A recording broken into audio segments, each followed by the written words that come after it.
ഉണ്ടാകാനാണ്. അപ്പൊ എന്താണ് ഈ തഖ്വ? നമുക്കൊക്കെ അറിയാം, തഖ്വയെ കുറിച്ച് നമ്മൾ കേട്ടിട്ടുണ്ട് ധാരാളം. എന്താണ് തഖ്വ? ഇമാം ബൈളാവി റളിയല്ലാഹു അൻഹു തഖ്വയെ വിശദീകരിച്ചുകൊണ്ട് പറഞ്ഞിട്ടുണ്ട്, തഖ്വ 3 ഘട്ടമാണ്. 3 ഘട്ടമായിട്ട് തഖ്വയുണ്ട്.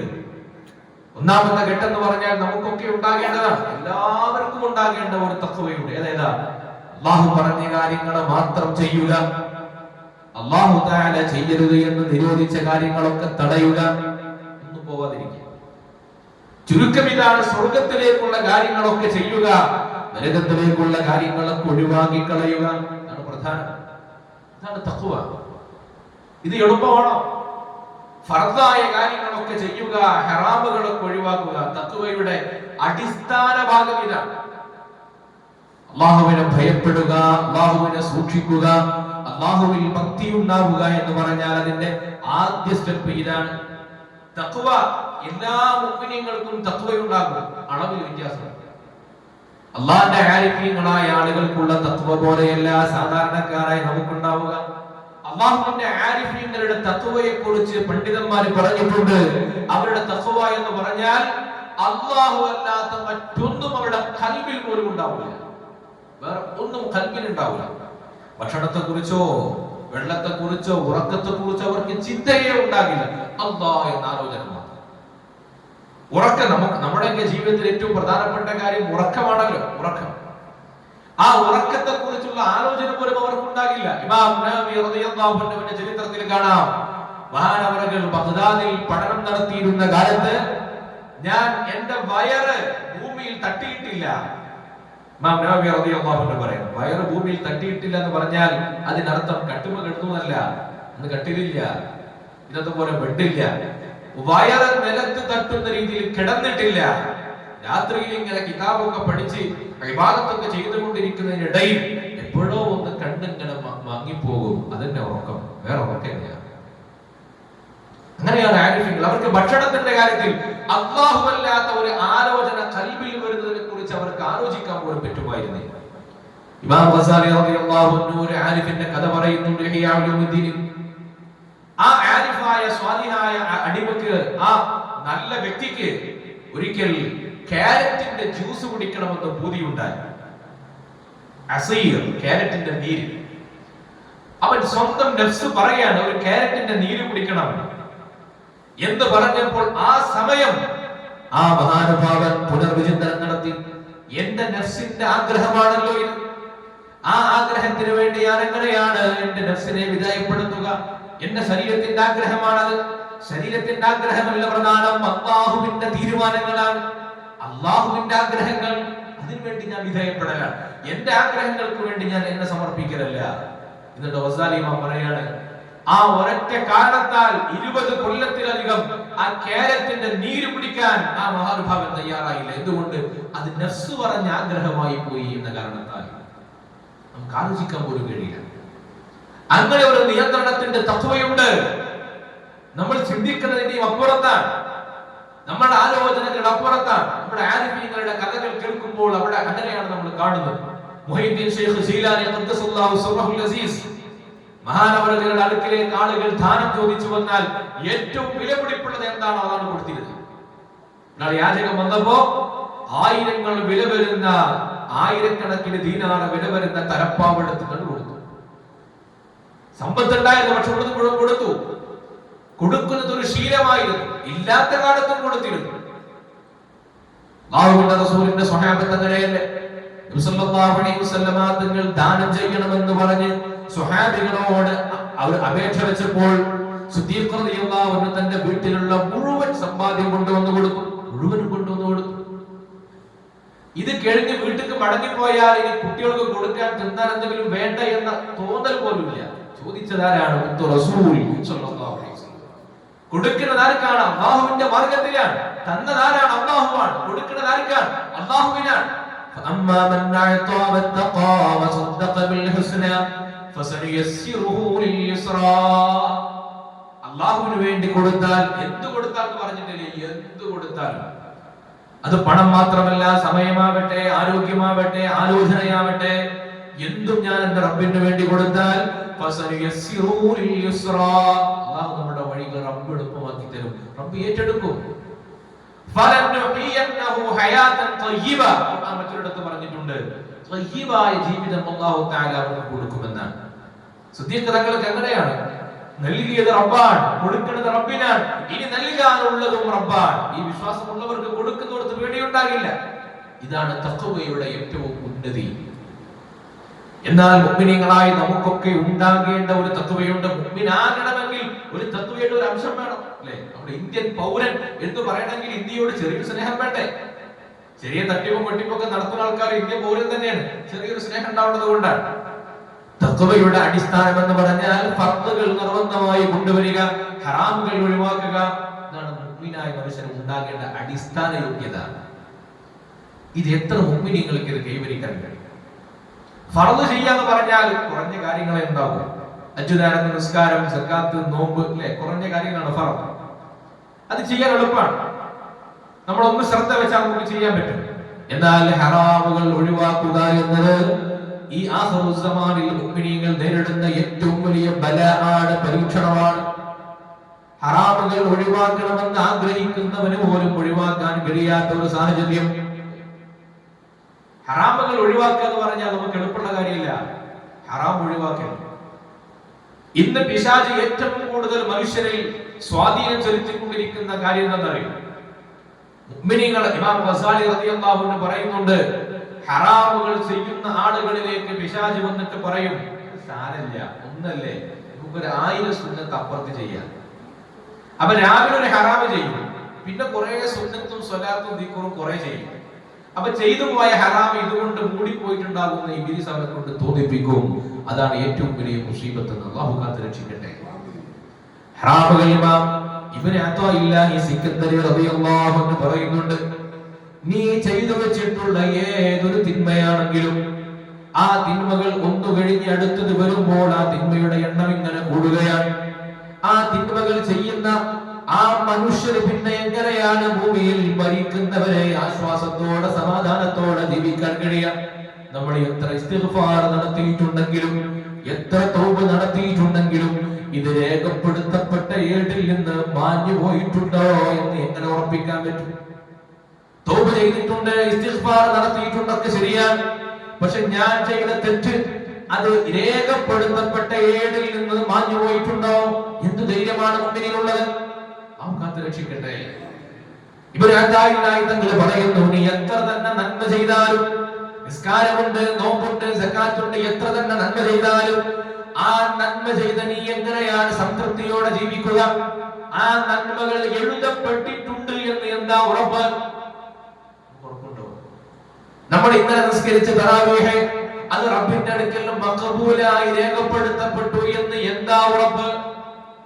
നമ്മൾ ഇന്നലെ ചെയ്ത തെറ്റ്, ആ തെറ്റിന് പകരമായി നമ്മൾ ഇസ്തിഗ്ഫാർ ചെയ്തിട്ടുണ്ട്, പക്ഷെ നീങ്ങിപ്പോയിട്ടുണ്ടോ എന്ന് എങ്ങനെ ഉറപ്പിക്കാം? ഈ രണ്ട് ഉറപ്പുമില്ലാത്ത മനുഷ്യൻ എങ്ങനെയാണ് ഭൂമിയിൽ സമാധാനത്തോടെ ജീവിക്കുക? അല്ലാഹു കാത്ത് രക്ഷിക്കട്ടെ. അല്ലാഹു നമുക്ക് മഗ്ഫിറത്ത് കൊണ്ട് അനുഗ്രഹിക്കട്ടെ. അപ്പൊ മുഅ്മിനീങ്ങളായ ആളുകൾക്ക് ഹറാമിൽ നിന്ന് രക്ഷപ്പെടൽ എന്ന് പറഞ്ഞാൽ ഈ ഭൂമിയിലെ കഠിനമായ ഒരു യജ്ഞമാണ്.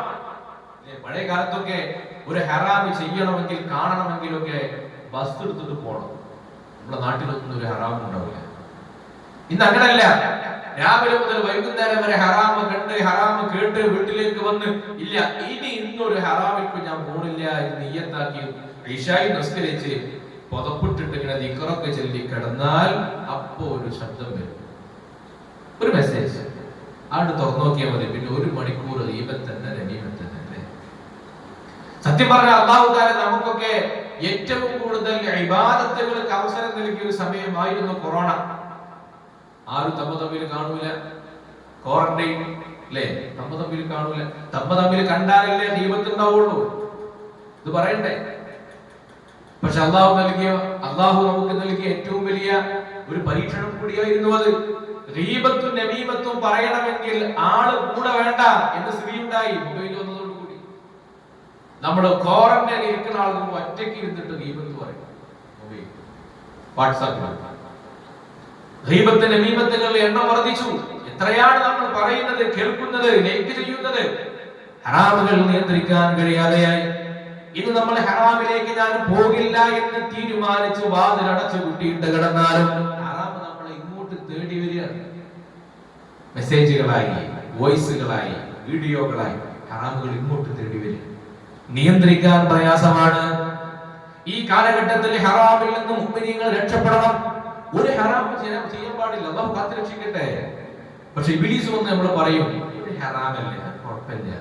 ഹറാമുകളെ കുറിച്ച് ഇസ്തിഗ്ഫാഫ് ഖൽബിലുണ്ടായാൽ, നിസ്സാരമാണെന്ന് തോന്നൽ ഖൽബിലുണ്ടായാൽ അത് ഏറ്റവും വലിയ മുസീബത്താണ്. തെറ്റ് ചെയ്യുന്നതിനേക്കാൾ ഗൗരവമാണ് ആ തെറ്റിനെ നിസ്സാരമായി കാണുക. തെറ്റിനെ നിസ്സാരമായി കണ്ടാൽ ഒരുപക്ഷെ യുദ്ധത്തിലേക്ക് വരെ അത് എത്തിക്കും. ഒരു ഹറാമിനെ ഹറാമല്ല എന്ന് ഞാൻ വിശ്വസിച്ചാൽ വലിയ ഗുരുതരമാണ്. നിസ്കരിക്കാത്തതിനേക്കാൾ അപകടമാണ് നിസ്കാരം എന്നതിനെ നിസ്സാരമാക്കി കാണൽ. അത് നിർബന്ധമല്ല എന്ന് വിശ്വസിക്കൽ കാഫറായി പോകും. അല്ലാഹു കാത്ത് രക്ഷിക്കട്ടെ. ഈ ഒരു അവസ്ഥയിൽ നിന്ന് മാറി ഹറാമുകളിൽ നിന്ന് രക്ഷപ്പെട്ട് സുന്നത്തുകളിലൂടെ ജീവിതത്തെ ക്രമീകരിക്കാൻ നമ്മുടെ മനസ്സ് പാകപ്പെടണം, ശരീരം പാകപ്പെടണം. അതിനെ പാകപ്പെടുത്തിയെടുക്കാനുള്ള പരിശീലന കളരിയാണ് പരിശുദ്ധ റമദാൻ. റമദാൻ മനുഷ്യനെ അതിന്റെ ഫിത്രത്തിലേക്ക് മടക്കി കൊണ്ടുപോവുകയാണ്. റമദാൻ അതിന്റെ ശുദ്ധ പ്രകൃതിയിലേക്ക് മനുഷ്യനെ മടക്കി കൊണ്ടുപോകലാണ്. എങ്ങനെ? റമദാനിന്റെ ആത്മാവ് ഭക്ഷണം ഒഴിവാക്കലല്ല, റമദാനിന്റെ ആത്മാവ് പട്ടിണി കിടക്കലല്ല, തറാവീഹ് നമസ്കരിക്കലുമല്ല, ജമാഅത്തിൽ പങ്കെടുക്കലുമല്ല, ഖുർആൻ ഓതലുമല്ല. എന്റെ ഇന്നലത്തെ നോമ്പായി എന്ന് പറയണമെങ്കിൽ അവിടെ ഇംസാഖ് ഉണ്ടാകണം. ഇംസാഖ് എന്ന് പറഞ്ഞാൽ എന്താ അർത്ഥം? പട്ടിണി കിടക്കൽ എന്നല്ല. സൗമ നോമ്പ് എന്ന ആ വാക്കിന്റെ പദത്തിന്റെ അർത്ഥം ഇംസാഖാണ്, പിടിച്ചു വെക്കലാണ്. എന്തിനെയാണ് പിടിച്ചു വെക്കുന്നത്? ശരീരത്തെ മുഴുവൻ, എന്റെ കൈകളെ, എന്റെ കാലുകളെ, എന്റെ ഹൃദയത്തെ, എന്റെ ആലോചനയെ, എന്റെ ചിന്തയെ ഒക്കെ തടഞ്ഞു വെക്കലാണ്. ആരെ തൊട്ട് തടഞ്ഞു വെക്കൽ? ഹറാമിനെ തൊട്ട് തടഞ്ഞു വെക്കൽ. ഹറാമിനെ തൊട്ട് തടഞ്ഞു വെക്കൽ.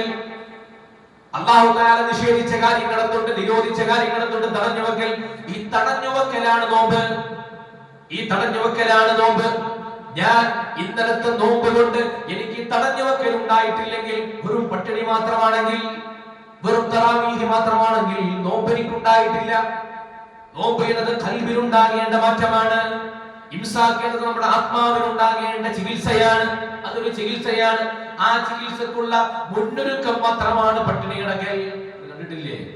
ആശുപത്രിയിലേക്ക് സർജറിക്ക് കൊണ്ടുപോയ ആളുകൾ സർജറിയിലേക്ക് കയറ്റുന്നതിന്റെ മുമ്പ് രാത്രി 12 മണി മുതൽ ഭക്ഷണം കഴിക്കാൻ പാടില്ല എന്ന് പറയും. ഒരു തുള്ളി വെള്ളം പോലും കുടിക്കാൻ പാടില്ല. ആ പട്ടിണി കിടക്കണം. പിറ്റേ ദിവസം രാത്രി 12 മണി വരെ അവർ പറയുന്ന ഭക്ഷണമല്ലാതെ കഴിക്കാൻ പാടില്ല. ആ പട്ടിണിയാണോ ചികിത്സ? രാവിലെ വന്ന് ആശുപത്രിയിൽ കയറ്റിയാൽ ആദ്യം അനസ്തേഷ്യ കൊടുക്കും. അതാണോ ചികിത്സ? അല്ല. ഇതിന്റെ ഇടയിൽ വരുന്ന ഒരു സർജറി ഉണ്ട്, അതാണ് ചികിത്സ. പട്ടിണിയല്ല ചികിത്സ, വസ്ത്രം മാറലല്ല ചികിത്സ. അതൊക്കെ അനുബന്ധം മാത്രമാണ്, അതൊക്കെ അതിന്റെ പൂർത്തീകരണം മാത്രമാണ്. ചികിത്സ നടക്കണമെങ്കിൽ സർജറി നടക്കണം. നോമ്പ് ഒരു സർജറിയാണ്, ആത്മാവിന്റെ സർജറി. ആ സർജറിയുടെ പേരാണ് ഇംസാഖ്. പിടിച്ചു വെക്കണം, ആത്മാവിനെ പിടിച്ചു വെക്കണം, ശരീരത്തെ പിടിച്ചു വെക്കണം. അത് പിടിച്ചോടുത്ത് കിട്ടണമെങ്കിൽ പട്ടിണി കിടക്കണം. അതിനാണ് പട്ടിണി കിടക്കാൻ പറഞ്ഞത്. മനുഷ്യന്റെ ശരീരം എന്ന് പറഞ്ഞാൽ, മനുഷ്യൻ എന്ന് പറഞ്ഞാൽ 2 ഘടകങ്ങൾ കൂടിയതാണ്. ശരീരവും ആത്മാവും കൂടി ചേർന്നതാണ്. നമ്മൾ കാണുന്ന ബോഡിയും ആത്മാവും. ആത്മാവാണ് പ്രധാനം. ആത്മാവ് ഒരു പവിഴമാണ്, ഒരു സ്വർണ്ണ പതക്കമാണ്. അത് സൂക്ഷിക്കപ്പെട്ട ഒരു പാത്രമാണ് ഈ ശരീരം. ആത്മാവ് പോയാൽ ഇതിനൊരു വരില്ല. മരിച്ച നമ്മൾ പറയില്ലേ, ആള് പോയി എന്ന് പറയും. എന്താ പോയത്? കൈയോടെ ഉണ്ട്, കാലുണ്ട്, തലയുണ്ട്, എല്ലാം ഉണ്ടവിടെ. നരച്ച മുടി വരെ എവിടെയുണ്ട്. എന്താ പിന്നെ പോയത്? കാണുന്നതൊന്നും പോയിട്ടില്ല. എന്താ പോയത്? പോയത് ആത്മാവാണ്. റൂഹ് പോയി. റൂഹ് പോകലോട് കൂടി നമ്മൾ അയാളെ കുറിച്ച് പറഞ്ഞത് എന്താ? ആള് പോയി എന്നാണ്. റൂഹിനാണ് പ്രാധാന്യം. ഈ തടിക്കൊരു നേട്ടവുമില്ല. പക്ഷേ മനുഷ്യന്റെ പ്രത്യേകത എന്താണ്? മനുഷ്യൻ തടിയെ മാത്രമാണ് ചികിത്സിക്കുന്നത്. തടിക്ക് ക്ഷീണം വരുമ്പോ ഈ ശരീരത്തിന് മുറി വന്നാൽ നമ്മൾ ചികിത്സിക്കും, പനി വന്നാൽ ചികിത്സിക്കും, ക്യാൻസർ വന്നാൽ ചികിത്സിക്കും, ട്യൂമർ വന്നാൽ ചികിത്സിക്കും. ശരീരത്തിന് അസുഖങ്ങൾ വരുന്ന പോലെ, ശരീരത്തിന് പ്രഷർ, ഷുഗർ, മറ്റ് അസുഖങ്ങൾ വരുന്ന പോലെ ആത്മാവിനും അസുഖങ്ങൾ വരും. ആത്മാവിന് ട്യൂമർ ബാധിക്കും, ആത്മാവിന് ക്യാൻസർ ബാധിക്കും. ആത്മാവിന് ബാധിക്കുന്ന ക്യാൻസർ എന്താണ്? അല്ലാഹുവിന്റെ റസൂൽ സ്വല്ലല്ലാഹു അലൈഹി വസല്ലം പറഞ്ഞു, മുഅ്മിനായ മനുഷ്യന് അവൻ നല്ല തിളക്കമുള്ള ആത്മാവിനെയാണ് നൽകപ്പെട്ടത്. പക്ഷേ തിന്മകൾ ചെയ്യുന്നതിനനുസരിച്ച്, ഓരോ തെറ്റുകളും എണ്ണം കൂടുന്നതിനനുസരിച്ച് അത് ഓരോ ചെറിയ കറുത്ത കുത്തുകളായിട്ട് അവന്റെ ഹൃദയത്തിൽ പതിയും. അവസാനം അത് ഹൃദയത്തെ പൂർണ്ണമായിട്ട് ഇങ്ങനെ ആവരണം ചെയ്തു നിൽക്കും. പിന്നീട് അങ്ങോട്ട് ആ കറുത്ത ആവരണത്തിന്റെ പുറത്തേക്ക് ഒരു നന്മയും കടക്കില്ല. ഒരു നന്മയും അങ്ങോട്ട് പോകില്ല. ഒരു നന്മയും പോകില്ല. ഒരു നന്മയും അങ്ങോട്ട് കടക്കില്ല. അങ്ങനെ അവന്റെ ഹൃദയത്തെ കറുപ്പാവരണം ചെയ്തു കളയും. ഈ കറുപ്പുകളെ നീക്കിക്കളയണം. എങ്ങനെയാണ് നീക്കേണ്ടത്? ഇസ്തിഗ്ഫാറുകളെ കൊണ്ട്, ദിക്റുകളെ കൊണ്ട്, ഇബാദത്തുകളെ കൊണ്ട്, ആത്മാവ് അലിഞ്ഞു ചേരുന്ന ഇബാദത്തുകളെ കൊണ്ട് നീക്കിക്കളയണം. ഇമാം നവവി റളിയല്ലാഹു അൻഹു പറഞ്ഞിട്ടുണ്ട്, ദിക്റുകൾ മനുഷ്യന്റെ ഹൃദയത്തിന്റെ ചികിത്സിക്കുന്ന കാര്യമാണ്. ആത്മാവിന്റെ ചികിത്സയാണ് ദിക്റുകൾ. അലാ ബിദിക്രില്ലാഹി തത്മഇന്നുൽ ഖുലൂബ്. ഓരോ ദിക്റുകളുടെയും ചികിത്സ പോകുന്നത് അത് ആത്മാവിലേക്കാണ്. പക്ഷെ എന്തു വേണം? അത് ഹൃദയ സാന്നിധ്യം കൊണ്ടാണ് ചൊല്ലേണ്ടത്. ഇമാം നവവി റളിയല്ലാഹു അൻഹു അദക്കാറിന്റെ ആമുഖത്തിൽ പറഞ്ഞിട്ടുണ്ട്, ഹൃദയം കൊണ്ട് ചൊല്ലുന്ന ദിക്റുകൾക്കാണ് അല്ലാഹുവിന്റെ പക്കൽ ഏറ്റവും കൂടുതൽ സ്വീകാര്യതയുണ്ടാവുക, ഫലമുണ്ടാവുക, സ്വാധീനമുണ്ടാവുക. ഈ മനുഷ്യന്റെ ആത്മാവും ശരീരവും തമ്മിലുള്ള ഒരു ചർച്ചയുണ്ട്. ഈ ചർച്ചയിൽ ശരീരത്തെ മാത്രം പരിഗണിച്ചാൽ പോരാ, ആത്മാവിനെ കൂടി പരിഗണിക്കണം. ശരീരം എന്ന് പറഞ്ഞാൽ ലിമിറ്റഡ് ആയിട്ട് വളരും, ഒരു 100-120 കിലോ വരെ. ആത്മാവ് അങ്ങനെയല്ല, അൺലിമിറ്റഡ് ആയിട്ട് വളരും. ആത്മാവ് വളർന്ന് ഏതുവരെ എത്തും? അല്ലാഹുവിന്റെ റസൂൽ പറഞ്ഞിട്ടുണ്ട്, മുഅ്മിനീങ്ങളായ ആളുകളുടെ ആത്മാവുകളുടെ വളർച്ച ഏതുവരെ എത്തുമെന്നറിയോ? മലക്കുകളെക്കാൾ ഔന്നിത്യത്തിലെത്തും. لولا أن الشياطين يحومون على قلوب بني آدم لنظروا إلى ملكوت السماء. മുഅ്മിനീങ്ങളുടെ ഹൃദയത്തിൽ ഒരു ആവരണം പിശാച് കൊണ്ടുവന്നിട്ടില്ലായിരുന്നുവെങ്കിൽ ലനظروا إلى ملكوت السماء, ആകാശലോകത്തെ അദൃശ്യങ്ങളെ നോക്കി പറയാൻ അവർക്ക് കഴിയുമായിരുന്നു. ശൈഖ് ജീലാനി റളിയല്ലാഹു അൻഹു കടലിൽ നോക്കിയിട്ട് മത്സ്യത്തിന്റെ എണ്ണം പറഞ്ഞ പോലെ മഹാനവറുകൾ ആകാശലോകത്തേക്ക് ചൂണ്ടിയിട്ട് വിവരങ്ങൾ പറഞ്ഞ പോലെ പറയാൻ കഴിയും. മുഅ്മിനീങ്ങൾക്ക് ഹൃദയം തെളിമയുണ്ടായാൽ അങ്ങനെയുള്ള തെളിമയിലേക്ക് മനുഷ്യൻ എത്തിപ്പെടണം. അതാണ് ഫിത്രത്ത്. ആ ഫിത്രത്തിലേക്ക്, ശുദ്ധ പ്രകൃതത്തിലേക്ക് എത്തണം. അതിന് എന്ത് വേണം? ശരീരം വളരുമ്പോൾ ആത്മാവിന്റെ വളർച്ച മുരടിക്കും. ആത്മാവ് വളരണമെങ്കിൽ ശരീരത്തിന്റെ വളർച്ച ഒന്ന് കുറക്കണം. ആരാണ് ആത്മാവിന്റെ വളർച്ചയെ തടയുന്നത്? 2 ശത്രുക്കളാ മനുഷ്യനുള്ളത്. വഖാലിഫിൻ നഫ്സ വശൈത്താന വഅസ്ഹിമാ. 2 ശത്രുക്കളുണ്ട്. ഒന്ന് പിശാചാണ്, ഒന്ന് സ്വന്തം ശരീരമാണ്. 2 ശത്രുക്കൾ മുഅ്മിനീങ്ങൾക്ക് എപ്പോഴും ഉണ്ട്, എല്ലാ മനുഷ്യർക്കും ഉണ്ട്. സല്ലല്ലാഹു അലൈഹി വസല്ലമ തങ്ങൾ പറഞ്ഞു, മനുഷ്യന്റെ ശരീരത്തിൽ രക്തം സഞ്ചരിക്കുന്ന വഴിയിലൂടെയൊക്കെ പിശാച് കടന്നു പോകും. അതുകൊണ്ട് പിശാചിനെ കടക്കാതിരിക്കാൻ എന്ത് ചെയ്യണം? ആ രക്തം പോകുന്ന വഴികളെ കുടുസാക്കണം. എങ്ങനെ കുടുസാക്കണം? പട്ടിണി കിടന്ന് കുടുസാക്കണം. പട്ടിണി കിടക്കുക, പിശാചിന്റെ വരവ് കുറയും. ഭക്ഷണം കുറച്ചാൽ, സർജറിക്ക് പോകുന്ന ആളുകൾ ഭക്ഷണം കഴിക്കാതിരുന്നാൽ ഇൻഫെക്ഷൻ കുറയും എന്ന് പറയുന്ന പോലെ, പട്ടിണി കിടന്നാൽ ഇതിന്റെ അളവ്, ഈ പിശാചിന്റെ വരവ് കുടുസായി പോകും. പിശാചിനെ നിയന്ത്രണ വിധേയമാക്കാനാണ് നമ്മൾ പട്ടിണി കിടക്കുന്നത്. പട്ടിണിയല്ല ലക്ഷ്യം ആത്മാവിന്റെ ശുദ്ധീകരണമാണ്. റമദാൻ കരിച്ചു കളയലാണ്. ആത്മാവിനെ ബാധിക്കുന്ന മുഴുവൻ അസുഖങ്ങളെയും കരിച്ചു കളയലാണ്. അല്ലാഹു നമുക്ക് തൗഫീഖ് നൽകട്ടെ. അതിനെ ശുദ്ധീകരിച്ചെടുക്കുന്ന ഒരു പ്രക്രിയയാണ് നമ്മൾ ചൊല്ലുന്ന ദിക്റുകൾ, സ്വലാത്തുകൾ. ഈ പരിശുദ്ധ റമദാനിൽ എന്റെ റമദാൻ എനിക്ക് പൂർണ്ണമായി, എനിക്ക് സാർത്ഥകമായി എന്ന് ഞാൻ പറയുന്നത് എങ്ങനെയാണ്? ആ റമദാനിലെ 30 ദിവസത്തെ നോമ്പെടുക്കലെല്ലാം നിങ്ങൾ ആലോചിച്ച് നോക്കൂ. നമ്മളെല്ലാവരും നോമ്പെടുത്തവരെ രാവിലെ 5:30 മുതൽ വൈകുന്നേരം 6:30 വരെ 13 മണിക്കൂർ നമുക്കൊക്കെ പട്ടിണിയുണ്ട്. പക്ഷെ എല്ലാവരും പട്ടിണി ഒരേപോലെ തന്നെയാണ്. ഷുഗറൊക്കെ ഉള്ള ആൾക്കാർക്ക് പട്ടിണി കുറച്ച് കടുപ്പായിരിക്കും. പക്ഷേ ആരുടെ നോമ്പ്? എല്ലാ നോമ്പുകളും ഒരുപോലെയായോ? എല്ലാ പട്ടിണിയും ഒരുപോലെയാണോ? അല്ല. അല്ലാഹുമ്മ ലക സുംതു എന്ന് ഞാൻ നോമ്പ് തുറക്കുന്ന നേരത്ത് ഞാൻ പറയുന്ന വാക്കിന്റെ അർത്ഥം റബ്ബേ രാവിലെ മുതൽ വൈകുന്നേരം വരെ 13 മണിക്കൂർ ഞാൻ പട്ടിണി കിടന്നു എന്നല്ല. ലക സുംതു, റബ്ബേ നിനക്ക് വേണ്ടി ഞാൻ എന്റെ ശരീരത്തെ പൂർണ്ണമായി പിടിച്ചു വെച്ചു ഹറാമുകളിൽ നിന്ന് എന്നാണ്. അത് കേവലം നോമ്പല്ല, കേവലം പട്ടിണിയല്ല. അതിന് അറബിയിൽ വേറെ കുറെ വാക്കുണ്ട്. അതൊന്നും പറയാതെ സൗം എന്ന് പറഞ്ഞത് പിടിച്ചു വെക്കലിനെ കുറിച്ചാണ്. നമുക്ക് തൗഫീഖ് നൽകട്ടെ. അതിന് ആ ഒരു ആത്മീയ കളരി നേടിയെടുക്കാൻ നമ്മളെ സഹായിക്കുന്ന ഏറ്റവും നല്ലൊരു അവസരമാണ് ഈ സ്വലാത്ത് മജ്ലിസും മഹാനായ ഉസ്താദ് അവരുടെ ഈ സാന്നിധ്യവും സാമീപ്യവും ഒക്കെ. അല്ലാഹുവിന്റെ ദറജകളെ ഉയർത്തി കൊടുക്കട്ടെ. അൽഹംദുലില്ലാഹ്, നമ്മുടെ ഈ മഹത്തായ സ്ഥാപനം സമസ്ത കേരള ജംഇയ്യത്തുൽ ഉലമയുടെ ഏതാനും വർഷങ്ങൾക്ക് മുമ്പ് പ്രഖ്യാപിക്കപ്പെട്ട ദേശീയ വിദ്യാഭ്യാസ പദ്ധതിയായ SNDC-യിൽ നമ്മുടെ ഈ മഹത്തായ സ്ഥാപനം രജിസ്റ്റർ ചെയ്യപ്പെട്ടിരിക്കുകയാണ്. അതിന്റെ അഫിലിയേഷൻ നടപടികളൊക്കെ പൂർത്തിയായി പത്രത്തിലൊക്കെ വിവരം വന്നിരുന്നു. SNDC-യുടെ കീഴിലുള്ള ശരീഅ പ്ലസ് എന്ന 7ാം ക്ലാസ് കഴിഞ്ഞ ആൺകുട്ടികൾക്ക് വേണ്ടി താമസിച്ചു പഠിക്കുന്ന നല്ല ഒരു സൗകര്യം, നല്ല ഒരു പഠന അവസരം നൽകപ്പെട്ടിരിക്കുകയാണ്. അൽഹംദുലില്ലാഹ്, നമ്മുടെ നാട്ടിലുള്ള ധാരാളം പരിസരങ്ങളിലും മറ്റുമൊക്കെയുള്ള ധാരാളം കുട്ടികൾ, ആ കുട്ടികൾ അവർ സമസ്ത കേരള ജംഇയ്യത്തുൽ ഉലമയുടെ ദീനി വിദ്യാഭ്യാസം വേണമെന്ന് ആഗ്രഹിക്കുന്നവരാണ്. അങ്ങനെ ആഗ്രഹിക്കുന്ന ധാരാളം കുട്ടികളുണ്ട്. അവർക്ക് ഭൗതിക വിദ്യാഭ്യാസത്തിന് അവസരങ്ങൾ ഇല്ലാത്തത് കൊണ്ടൊന്നല്ല, ദീനി പഠനം വേണമെന്ന ബുദ്ധി കൊണ്ടാണ്. അങ്ങനെയുള്ള കുട്ടികളെ പഠിപ്പിക്കാൻ, അവരെ താമസിച്ചു പഠിപ്പിക്കാൻ, അവർക്ക് വേണ്ടി സൗകര്യങ്ങൾ ഒരുക്കി കൊടുക്കാൻ സാമ്പത്തികമായി പിന്നോക്കം നിൽക്കുന്നവരുണ്ട്, അതുപോലെ സൗകര്യങ്ങൾ കുറവുള്ളവരുണ്ട്. എല്ലാവരും ആ കൂട്ടത്തിലുണ്ടാകും. അപ്പൊ ആ കുട്ടികൾക്ക് ഒരു സൗകര്യം ഒരുക്കി കൊടുക്കാൻ നമ്മുടെ ഈ മഹത്തായ സ്ഥാപനവും അതിന്റെ അധികൃതർ തയ്യാറായിരിക്കുകയാണ്. അല്ലാഹു തആല അവർക്ക് അർഹമായ പ്രതിഫലം നൽകട്ടെ. ഈ പ്രദേശത്ത് ബഹുമാനപ്പെട്ട ഉസ്താദ് അവരുടെ വലിയ അഭിലാഷമെന്ന പോലെ ഈ മഹത്തായ സ്ഥാപനം ഇൻഷാ അല്ലാഹ് സമസ്തയുടെ ഉന്നത വിദ്യാഭ്യാസ ശ്രേണിയിലെ ഉയർന്ന ഒരു സ്ഥാപനമായി, കേന്ദ്രമായി മാറാൻ പോവുകയാണ്.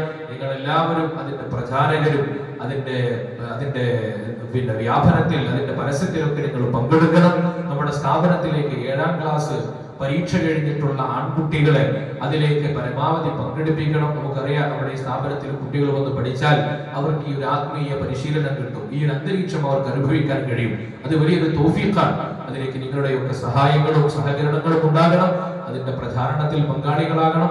സമസ്ത കേരള ജംഇയ്യത്തുൽ ഉലമയുടെ ഉസ്താദുമാരുടെ എല്ലാ ആശീർവാദങ്ങളും ഉപദേശ നിർദ്ദേശങ്ങളൊക്കെ സ്വീകരിച്ച് നമുക്ക് മുന്നോട്ട് പോകാൻ കഴിയും. അല്ലാഹു തൗഫീഖ് നൽകട്ടെ. വസല്ലല്ലാഹു അലാ സയ്യിദിനാ മുഹമ്മദിൻ വആലിഹി വസഹ്ബിഹി അജ്മഈൻ വൽഹംദുലില്ലാഹി റബ്ബിൽ ആലമീൻ.